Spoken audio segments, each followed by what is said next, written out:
마리 로당생이라는 프랑스 여자 시인이 있습니다. 작가가 있어요.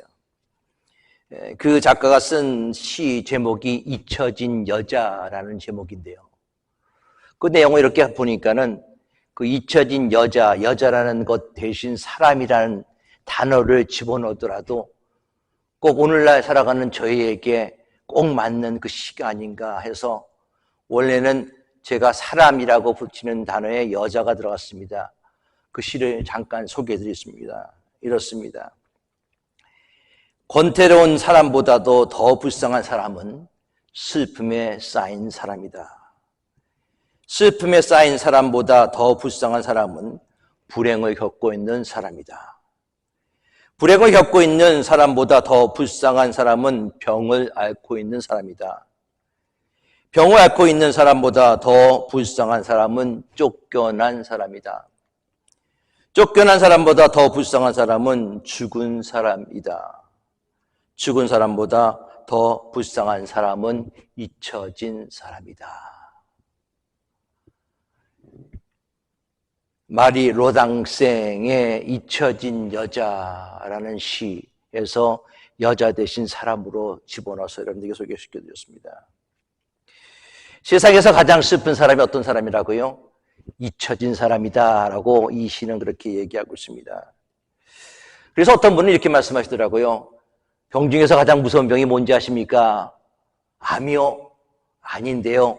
가장 무서운 병은 치매입니다 라고 말씀하세요. 치매. 잊어버리는 거죠. 잊어버린 사람은 아마 편하다라고 보통 그렇게 생각합니다. 그러나 나의 엄마, 나의 사랑하는 사람이 나를 몰라보는 거예요. 아무리 얘기하더라도 엄마 나야 하더라도 누구세요? 라고 얘기하고 있고요. 여보 나야 하더라도 누구세요? 수십 년 동안 같이 사랑하고 살아왔던 사람이 나를 몰라보는 그런 병에 걸렸을 때 많은 분들이 이렇게 말씀하시더라고요. 억장이 무너지는 것 같다. 그러면서 이런 이완을 갖고 계시더라고요. 그동안에 힘든 거, 어려운 거, 또 당신에게, 내가 엄마에게, 아빠에게 잘못했던 거 모든 거 다 잊어버렸으니까는 마음은 편하겠지 하면서 위로를 받는다라고 말씀하시더라고요. 그런데 사람에게 잊혀진 그런 인생이 아니라 하나님에게 잊어져 버렸어요. 하나님이 모른다고 말씀하시는 겁니다. 너 누구니? 하나님 접니다. 나 선한목자교회 이승환 목사입니다. 넌 누구니? 나 아무개 장도입니다. 내가 하나님 말씀을 전하고 전도도 하고 선교도 하고 하지 않았습니까? 마태복음에 나와 있는 말씀처럼 나는 너를 도무지 알지 못한다. 그 말씀을 우리 주님 앞에 드릴 때 가슴이 덜커덩 내려앉는 거죠. 오늘 본문 말씀 속에서 그렇게 얘기합니다. 내 백성이 지식이 없으므로 망하는도다. 내가 지식을 버렸으니 나도 너를 버려. 내 제사장이 되지 못하게 할 것이요 내가 내 하나님 율법을 잊어버렸으니 나도 내 자녀들을 잊어버리라. 하나님이 모른다 하시는 거예요. 하나님이 잊어버리겠다 말씀하고 계십니다.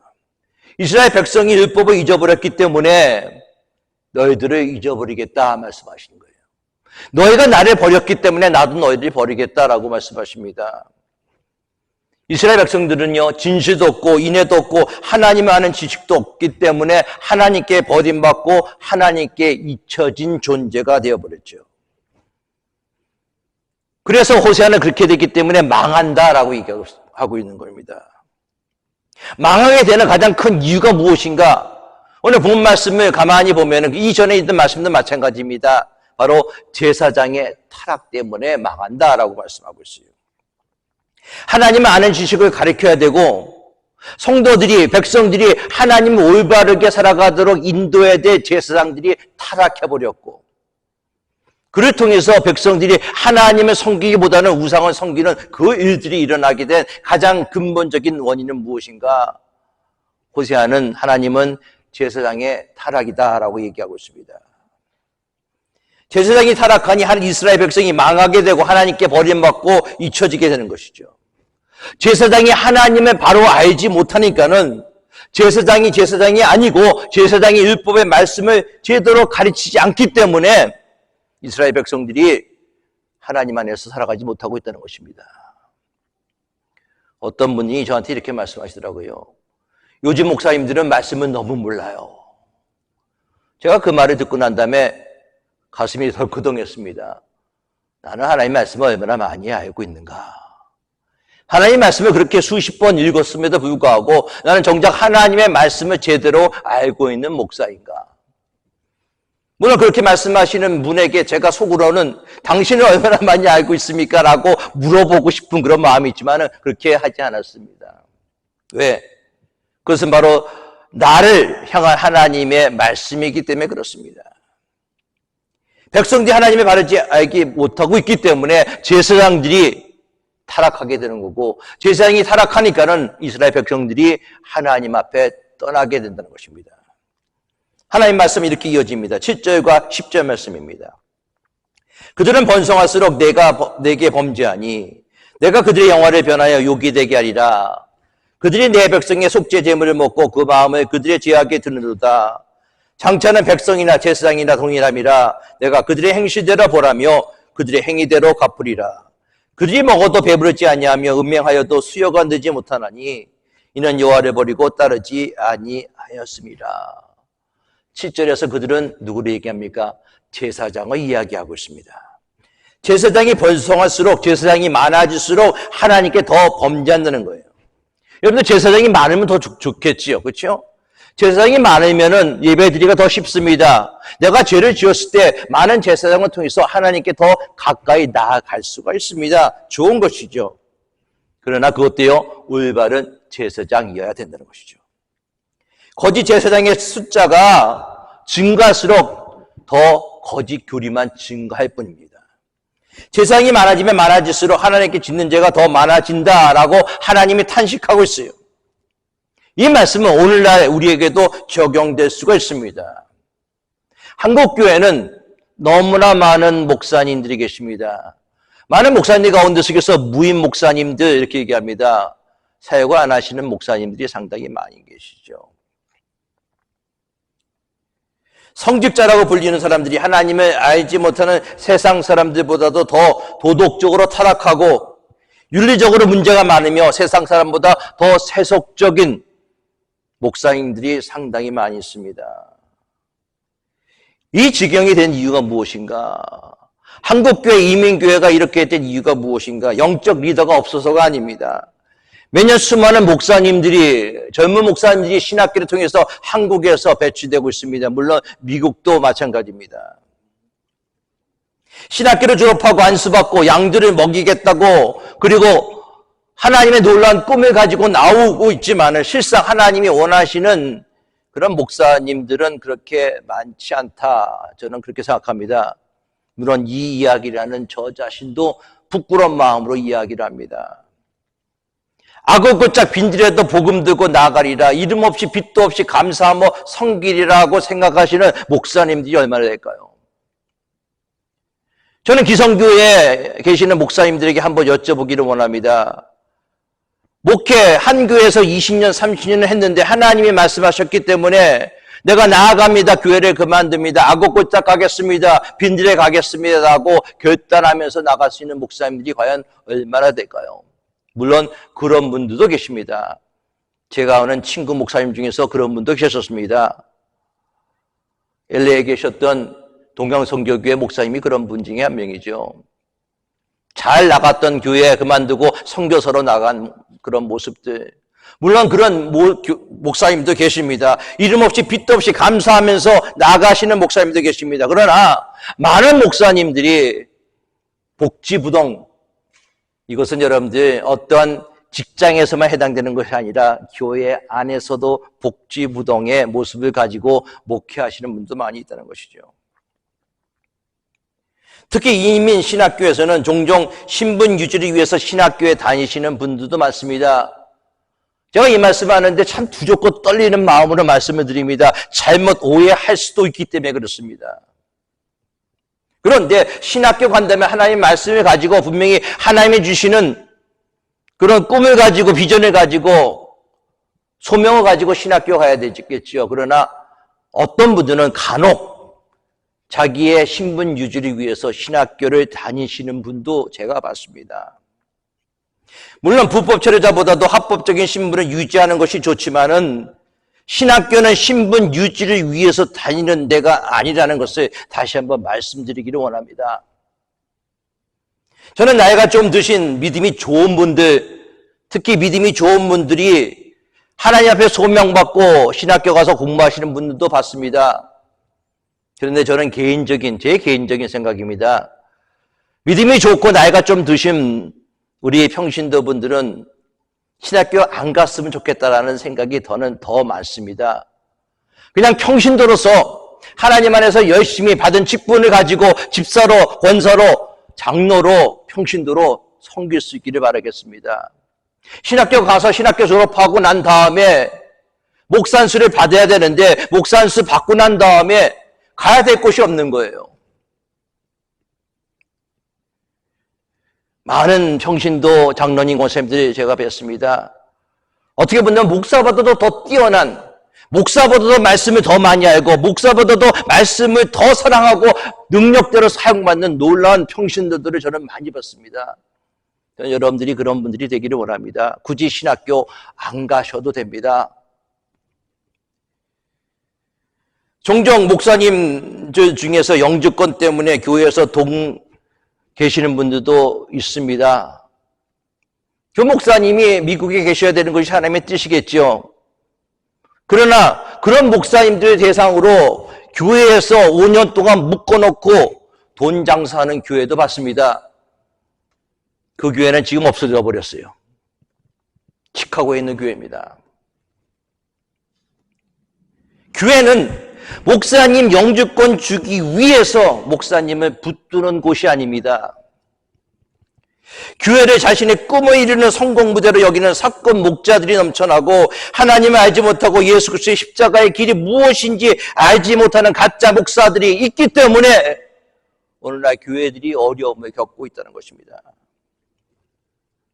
이것이 목사만이 아니라 일반적인 성도님들 마찬가지에 좋은 교회다라면은 성도들이 많이 모이는 교회, 주일학교가 있는 교회, 주일 새벽 예배가 있는 교회, 아니 매일 새벽 예배가 있는 교회, 물론 좋은 교회죠. 그런데 여러분들 그 교회가 좋은 교회가 될 수 있지만은 그 교회를 정확하게 진단한다면 그 교회는 자기의 성전이 있어서 모든 예배가 진행되는 교회입니다. 좋은 교회, 그렇지 않은 교회의 판단은 우리가 할 수가 없다는 것이죠. 목사가 많아지면 많아질수록 한국 교회는 더 하나님 아는 지식이 있어야 되는데 잃어버리는 거예요. 목회를 자기의 성공을 위해서 하는 그런 목회자가 있기 때문에 그렇습니다. 하나님을 모르는 목자들을 따라가는 양들, 과연 어디로 가고 있는지 안타깝고 두려운 마음이 저에게 있습니다.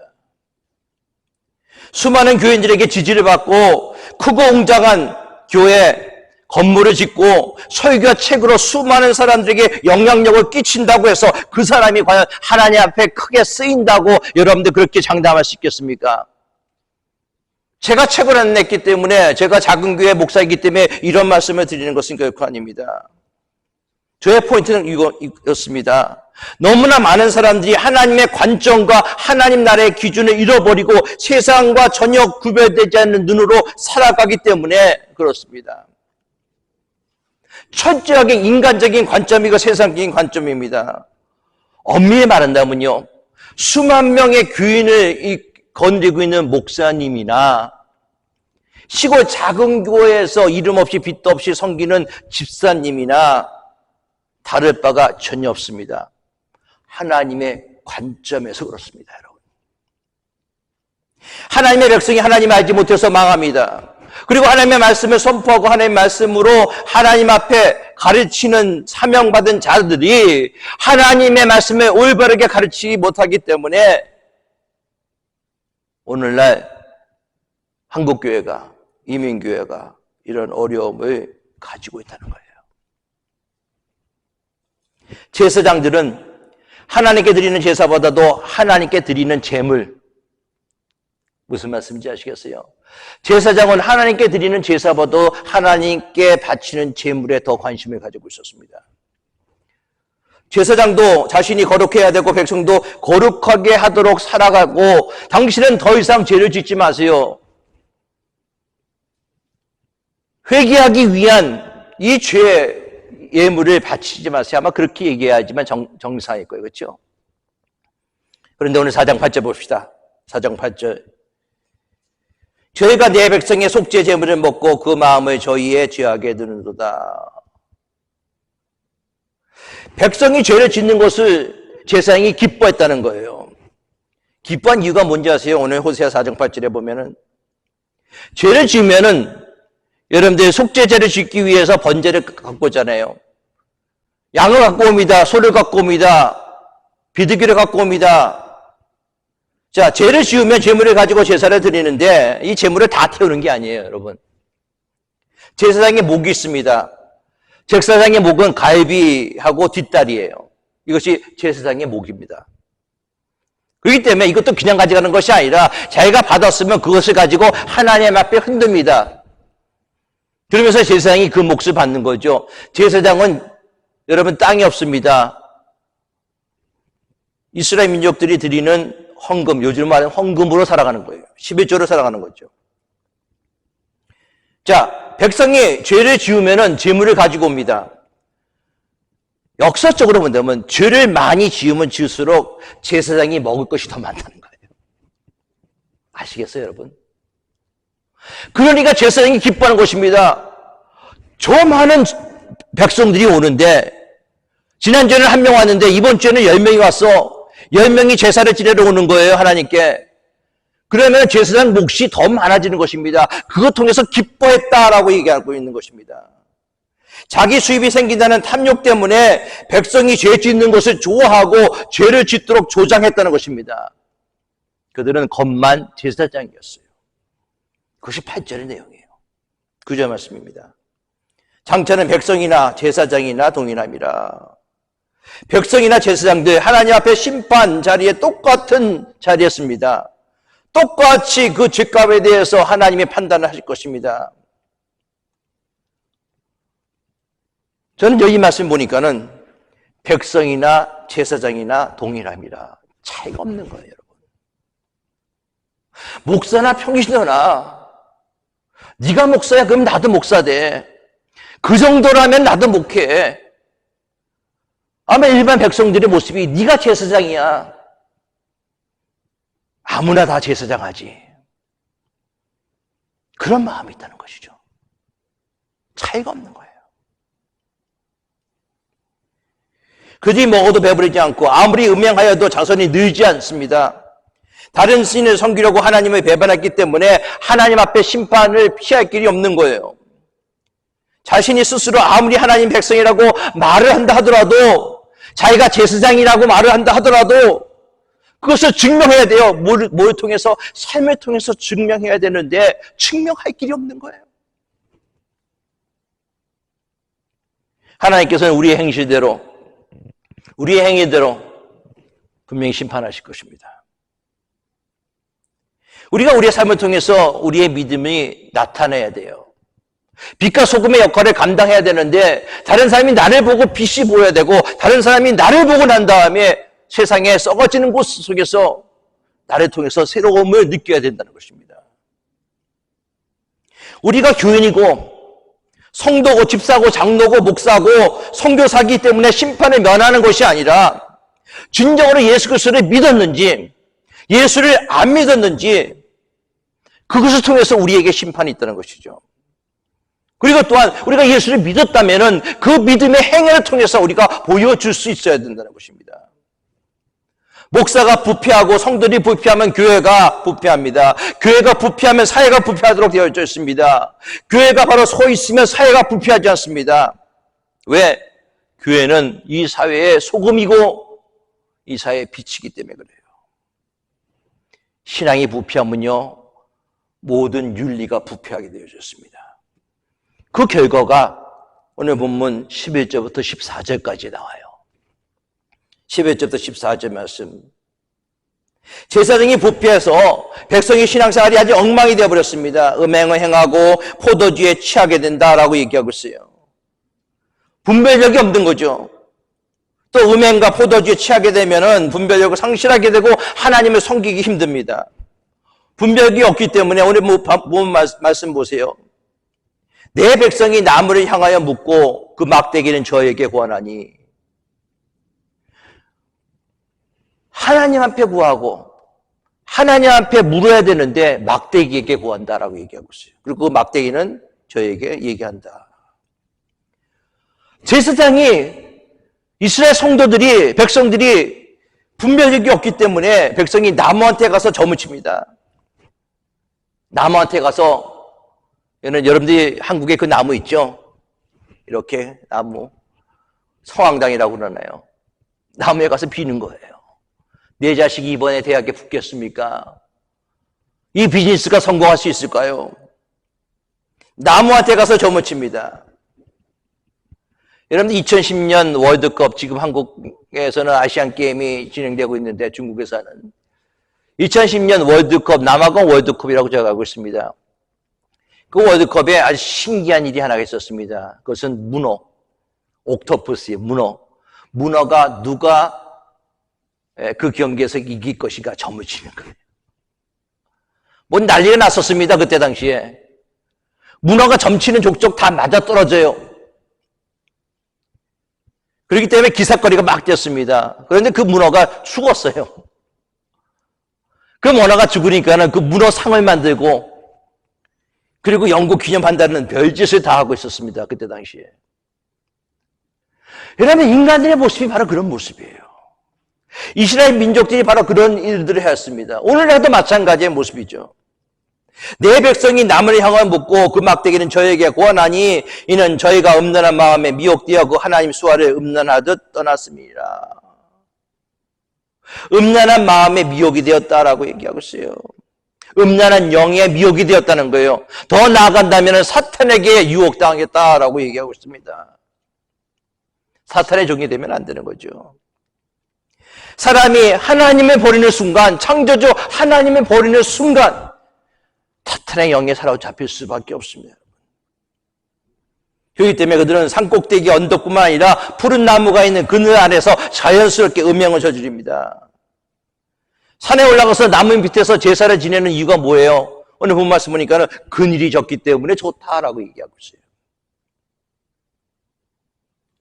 딸들도 행음하고 며느리도 간음하고 혼절을 하니까는 아들과 사이가 더 나빠요.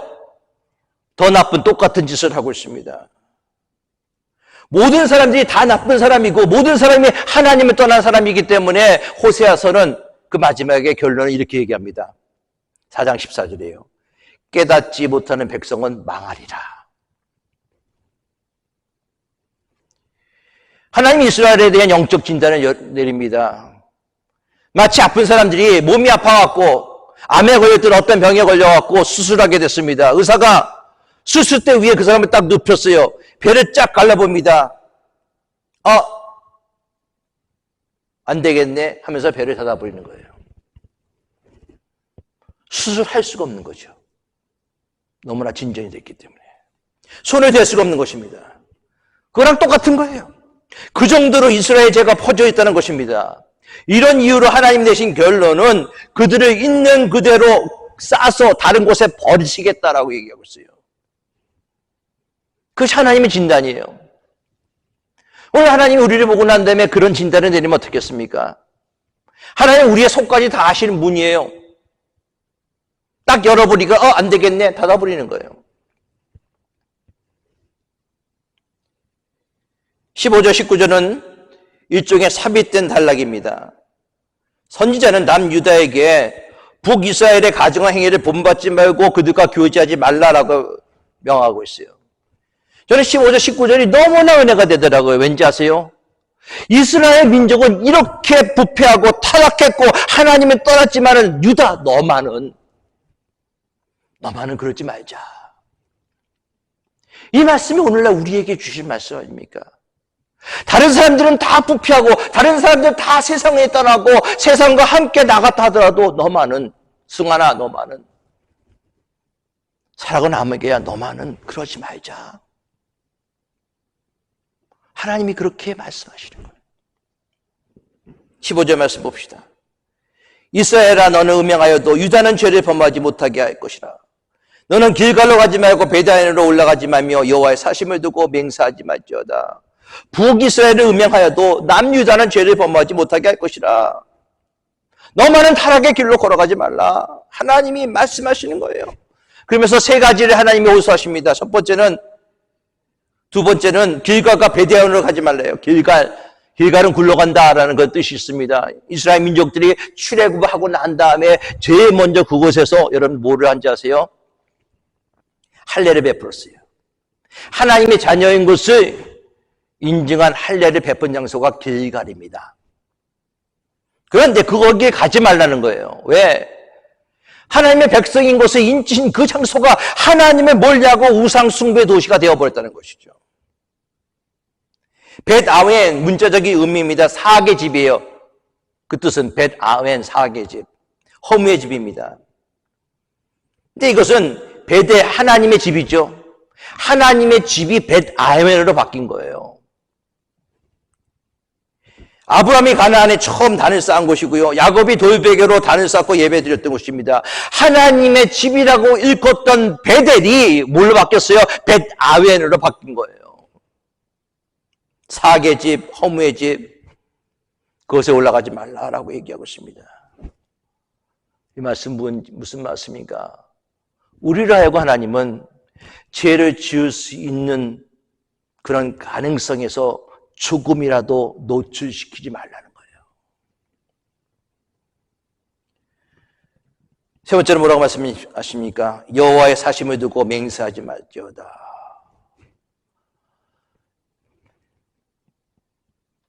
구약시대 맹세는 하나님께 하는 것입니다. 더 나아가서 이건 장담하지 말라는 거예요. 큰 소리 치지 말라는 것입니다. 교만하지 말라는 것입니다. 그렇다면 뭘 하라는 거예요? 겸손해라. 하나님 앞에 엎드려서 기도해라. 나는 죄인입니다. 나 혼자서는 일어설 수 없습니다. 나는 넘어질 수밖에 없습니다. 장담하지 말고, 교만하지 말고 겸손하게 주 앞에 꿇어 엎드리라 라고 말씀하시는 거예요. 그러면서 오늘 본문이 이렇게 마무리됩니다. 17절 19절이죠. 에브라임이 우상과 연합하였으니 버려두라. 그들이 마시기를 다하고서 이어서 음행하였으며 그들은 부끄러운 일을 좋아하느니라. 바람이 그나에게로 그를 쐈나니 그들이 그 제물로 말미암아 부끄러운 일을 당하리라. 하나님의 가장 강한 징계가 내버려둠입니다. 자녀가 바르게 살지 않고 형편이 살아갈 때는 그냥 부모가 뭐 야단도 치고 달래기도 하고 그러지만 마지막에는 뭐예요? 포기해버리는 거죠. 아, 저 자식 이제 포기했어. 큰 징계입니다. 우상과 연합하였으니, 연합하다는 것은요, 실로 짜여서 얽히고 설킨 그런 모습을 얘기하고 있습니다. 북이스라엘 자손들은 하나님을 섬기는 줄을 끊어버리고 우상을 섬기는 줄, 세속적인 가치의 줄, 음행의 줄, 마치 새끼 꼬듯이 꼬아서 하나님을 멀리했던 이스라엘 민족들, 그 민족을 보면서 하나님 뭐라고 말씀하십니까? 그냥 내버려 두겠다. 하나님이 보호하지도 않고 사랑하지도 않으시겠다라고 얘기하고 있습니다. 로마서 1장 말씀에 이런 말씀이 있습니다. 그러므로 하나님께서 저희를 마음의 정욕대로 더러움에 내어버려두사 저희 몸을 서로 욕되게 하셨으니 이는 저희가 하나님의 진리를 거짓 것으로 바꾸어 피조물을 조물주보다 더 경배하고 섬김이라.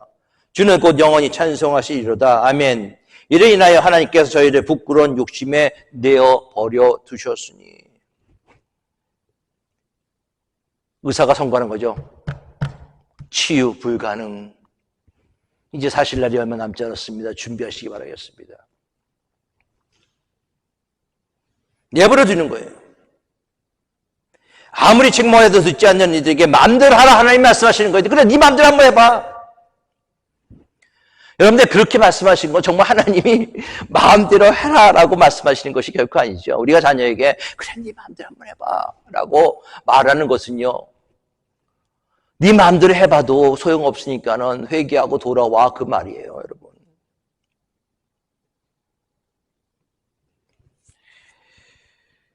그 결과 결국 이스라엘 민족들은 망하게 됩니다.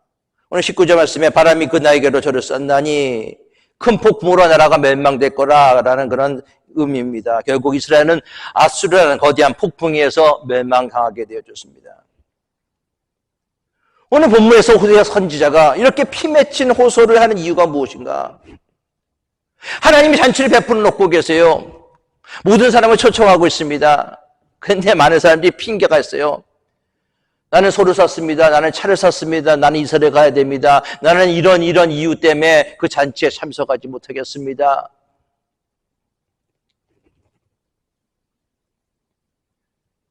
그리고 하나님이 누굽니까? 되묻는 거죠.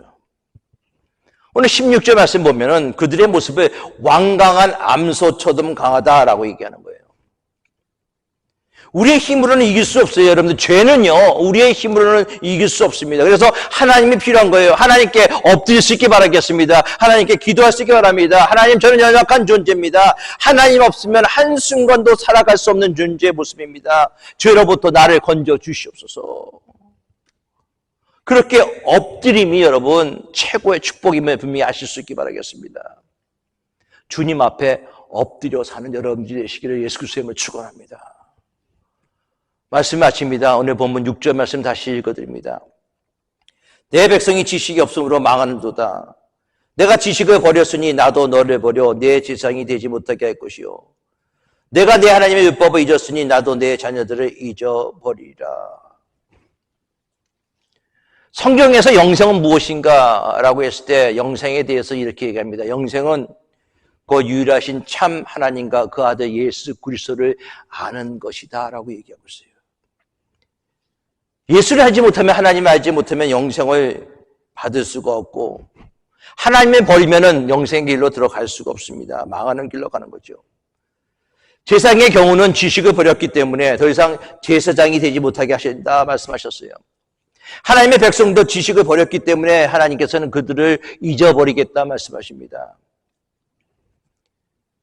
여러분들에게 이 시간 질문하겠습니다. 그렇다면 오늘 주일 예배 참석하신 여러분, 저와 여러분들은 안전할까요?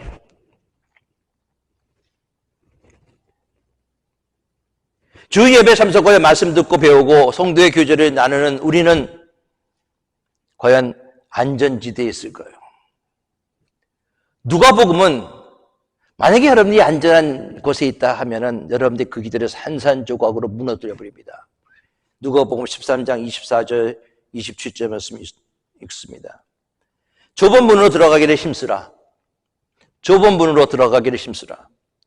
내가 너에게 이르노니 들어가기를 구하여도 못하는 자가 많으니라.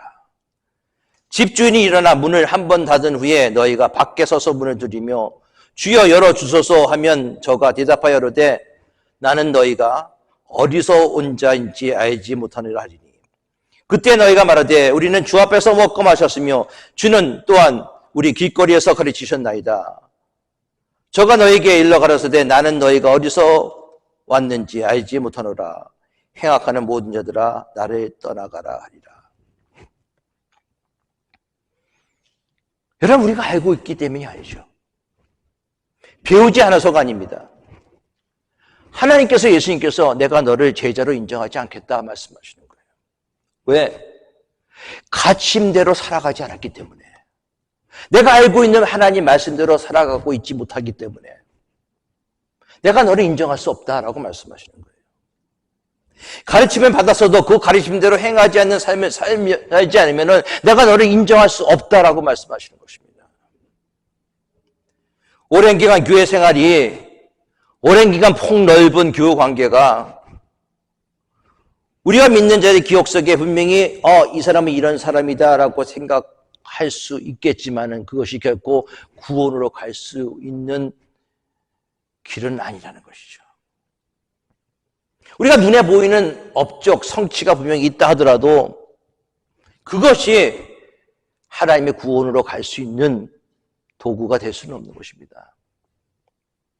어쩌면 우리 또한 하나님께 잊혀진 자로서 우리가 살아갈 수밖에 없는 거예요. 두렵고 떨리는 마음으로 너의 구원을 이루라고 사도 바울은 우리에게 말씀하고 있습니다. 지난날 말씀의 깨달음이 여러분, 내가 가지고 있었던 은혜가, 내가 가지고 있었던 은사에 대한 감격이 이제는 너무나 익숙해져 있어요. 교회 문화가 그렇게 만들어버리는 거예요. 교회 예배가 너무나 익숙해져 있어요. 그러나 그 모든 것이 하나님 나라의 잔치의 초대를 보증하는 것이 결권입니다. 들어가기를 구하여도 못하는 자가 많으리라. 하나님 말씀에 순종하고 하나님이 원하시는 좁은 문으로 들어가기를 힘쓰므로 이루어진다는 것이죠. 하나님은 결코 잊지 않으신 분입니다. 오늘 본문에 하나님이 잊어버린다 말씀하셨는데 하나님이 잊어버리신 분이 아니죠. 하나님 여러분들 결코 잊지 않습니다. 왜? 여러분들이 하나님의 자녀이기 때문에 그렇습니다. 이사야 49장 15절 말씀을 이렇게 얘기합니다. 나는 너를 잊지 아니할 것이다. 이것이 하나님의 마음이에요. 히브리서는 이렇게 얘기합니다. 내가 너를 결코 떠나지 않는다라고 말씀하셨어요. 내가 너를 잊어버리지 않냐고, 내가 너를 결코 떠나지 않는다고 말씀하셨던 그 하나님이 얼마나 답답하셨으면은 내가 너를 잊어버리고 싶다. 내가 너를 그만두고 싶어. 내가 버려두고 싶어. 하나님이 그렇게 말씀하십니까? 그런데 그런 가운데 속에서도 하나님이 말씀하시는 거예요. 너는 그래도 이스라엘은 타락할지언정 유다 너는 그래도 다시 나에게 돌아오라 말씀하시는 거예요. 세상과 다를 바 없는 우리 하나님 여러분들 절대 포기하지 않으십니다.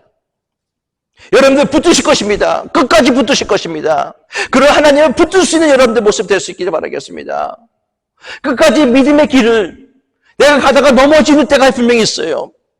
내가 가다가 딴 길로 갈 때도 분명히 있습니다. 그러나 한 가지 분명한 사실 하나는 하나님 여러분들을 사랑하시고 내가 하나님의 자녀라는 그 사실 하나만 붙들고 있다면은 딴 길로 가다가도 제 길로 들어가고 넘어지더라도 다시 일어나며 하나님과 함께 동행하는 여러분들이 될 때 하나님은 우리가 불렀던 찬송처럼 두 팔 벌리고 나의 사랑하는 딸아 사랑하는 아들아 내가 수고하였구나. 우리를 맞아주시는 그런 주님이 되실 줄 믿습니다.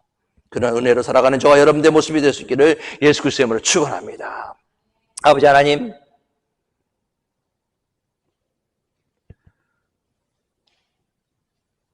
우리는 죄인입니다. 죄인은 우리를 사랑해 주시고 붙들어 주시고 은혜를 주심을 감사합니다. 오늘 이 시간 주 앞에 나와 하나님 앞에 찬송하고 기도하는 주의 사랑하는 성도들을 만나 주시고 이 시간 주 앞에 구하고 간구할 때 하나님의 귀한 음성 듣고 다시 한번 있는 그 자리에서 일어나 좌절의 자리, 힘들고 어려운 낭망의 자리, 세상의 자리에서 일어나 하나님과 함께 동행하는 믿음의 성도들이 다 되게 하여 주시옵소서. 우리 주 예수 그리스도의 이름으로 기도드리옵나이다.